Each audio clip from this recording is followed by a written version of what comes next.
तो दोस्तों, उम्मीद है आपके लॉकडाउन के खुशी खुशी कट रहे होंगे, क्योंकि रोज की भागदौड़ भरी जिंदगी में एक महीने का ब्रेक कहाँ ही मिल पाता है। जी हाँ, आपने सही सुना। इस कोरोना वायरस के चलते जो लॉकडाउन सरकार द्वारा किया गया था, आज उसे पूरे 1 महीने और 2 दिन पूरे हो चुके हैं। इसी उपलक्ष्य में इन दिनों को काटने में सबसे ज़्यादा आपका सहयोग यदि किसी ने किया तो वो थी श्री रामानंद सागर की रामायण। अब क्योंकि वो भी खत्म हो गई है तो उसकी जगह एक नया, या फिर कह सकते हैं उसका जो अगला भाग है वो दूरदर्शन द्वारा चलाया गया है, जिसे उत्तम रामायण से जुड़ी हमारी पिछली वीडियो को आपने इतना प्यार दिया कि उसका अगले भाग के ऊपर वीडियो बनाने के लिए हमें मजबूर होना ही पड़ा। तो आइए जानते हैं कुछ अनोखी बातें श्री वाल्मीकि जी द्वारा लिखी गई उत्तर रामायण के बारे में। तो जब दूरदर्शन ने रामायण का अगले भाग को उत्तर रामायण के नाम से चलाया तो आप सब में कईयों के दिमाग में विचार आया होगा कि रामायण को पिछली रामायण के नाम से ही कंटिन्यू क्यों नहीं रखा गया, इसे अलग से उत्तर रामायण देने के नाम की क्या जरूरत। कि इसी कंफ्यूजन को दूर करने के लिए हम आपको बता दें कि पिछली जो रामायण थी वो बेसिकली मुख्य रूप से 3 रामायणों के ऊपर बेस्ड थी, जो थी श्री वाल्मीकि जी द्वारा लिखी गई रामायण, श्री तुलसीदास जी द्वारा लिखी गई रामायण और तमिल भाषा में लिखी गई कंबन रामायण। लेकिन ये जो रामायण है ये एक्सक्लूसिवली महर्षि वाल्मीकि जी द्वारा लिखी गई रामायण के ऊपर ही बेस्ड है, इसलिए इसे अलग से उत्तर रामायण का नाम दिया गया। और साथ ही साथ इस उत्तर रामायण के बनने के पीछे भी एक बड़ा ही मजेदार घटनाक्रम है, क्योंकि शायद आप लोग ना जानते हो कि जब रामानंद सागर जी ने रामायण बनाने के बारे में सोचा था तो उनके दिमाग में रामायण की एंडिंग, जहां पर अभी पिछली रामायण खत्म हुई है, यानी कि श्री राम जी के अयोध्या वापस आने तक ही था। लेकिन जैसे ही उनकी उस रामायण का टेलीकास्ट टीवी पर खत्म हुआ, देश के विभिन्न हिस्सों में इस रामायण को आगे चलाने की, यानी कि जो इसकी फर्दर स्टोरी है उसको भी दिखाने के लिए प्रदर्शन होने लगे। और यहाँ तक कि इस बात की आंच हिंदुस्तान की संसद तक, यानी तक पार्लियामेंट तक पहुंच गई थी और पार्लियामेंट में भी इसके ऊपर चर्चा हुई।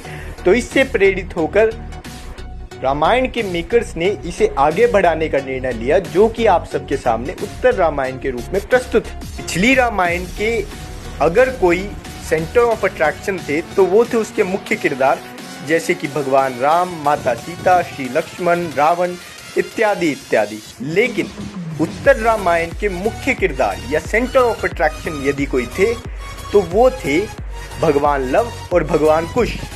लेकिन कमाल की बात यह है कि आज के समय में रामानंद वाली रामायण के मुख्य किरदारों के बारे में तो हर कोई जान ही चुका है सोशल मीडिया के द्वारा, लेकिन लव और कुश के किरदार को इतनी बेहतरी से निभाने वाले इतनी कम उम्र के बाल कलाकारों के बारे में शायद भी आज भी कम ही लोग जानते हैं। तो हमने सोचा क्यों ना उन 2 ग्रेट पर्सनालिटीज से, उन 2 खास शख्सियत थे, आज आपको रूबरू कराया जाए। तो आइए जानते हैं उनके बारे में। तो इस रामायण में लव का किरदार निभाने वाले बाल कलाकार का नाम था मयूरेश शिखंडे, जो कि आज के समय कैलिफोर्निया में एक बड़ी मल्टीनेशनल कंपनी में CEO के पद पर कार्यरत है ना कमाल की बात कि किसी कलाकार ने अपने जीवन की शुरुआत इतनी ज़्यादा सक्सेसफुल वेंचर से की हो, फिर भी उसने अपना करियर उस फील्ड में ना बनाकर एक बिल्कुल ही अलग फील्ड में जाने का निर्णय किया। लेकिन वो कहते हैं ना, व्यक्ति में लगन होनी चाहिए, आप कहीं से भी सोना निकालने का दम रखते हैं। और यही बात इन्होंने सिद्ध की, क्योंकि भले ही इन्होंने अपनी लाइफ को एक्टिंग की दिशा में आगे नहीं बढ़ाया, लेकिन जिस दिशा में बढ़ाया उसमें इतना प्रयत्न किया कि उस पर टॉप पर पहुंचने का काम इन्होंने किया। तो आइए अब जानते हैं हमारे दूसरे बाल कलाकार श्री कुश के बारे में, जिनका किरदार स्वप्निल जोशी ने निभाया था, जिन्होंने अपनी लाइफ को इसी ओर बढ़ाने का निर्णय किया। कि हाँ, स्वप्निल जोशी ने इस रामायण में अपनी बेहतरीन एक्टिंग के बल पर श्री रामानंद सागर जी के ही एक दूसरे प्रोजेक्ट श्री कृष्णा में बाल कलाकार के रूप में रोल प्राप्त किया और उसमें भी अपने किरदार को बखूबी निभाया।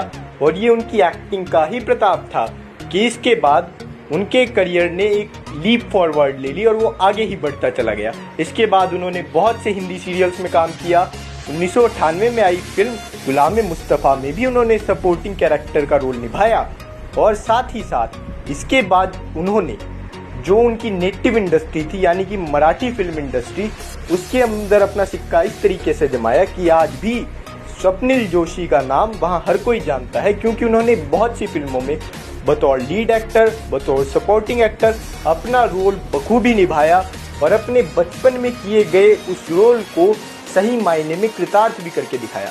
तो ये थी जानकारी हमारे दो महत्वपूर्ण किरदार लव और कुश के बारे में, जिनके बारे में अब आप आगे आने वाले समय में जानेंगे, क्योंकि जल्द ही मात्र 2 से 3 दिन में रामायण की जो गति चल रही है उनसे आपका परिचय हो जाएगा और आप देखिए कि किस प्रकार से वो मर्यादा पुरुषोत्तम भगवान पुत्र अपने कुल के गौरव को आगे बढ़ाते हैं। इसी के साथ हम आपसे विदा लेते हैं। जय श्री राम। स्वस्थ रहिए, सुखी रहिए, अपने परिवार के साथ रहिए। बेल आइकन दबा दीजिए और सब्सक्राइब जरूर कीजिए। Bye bye.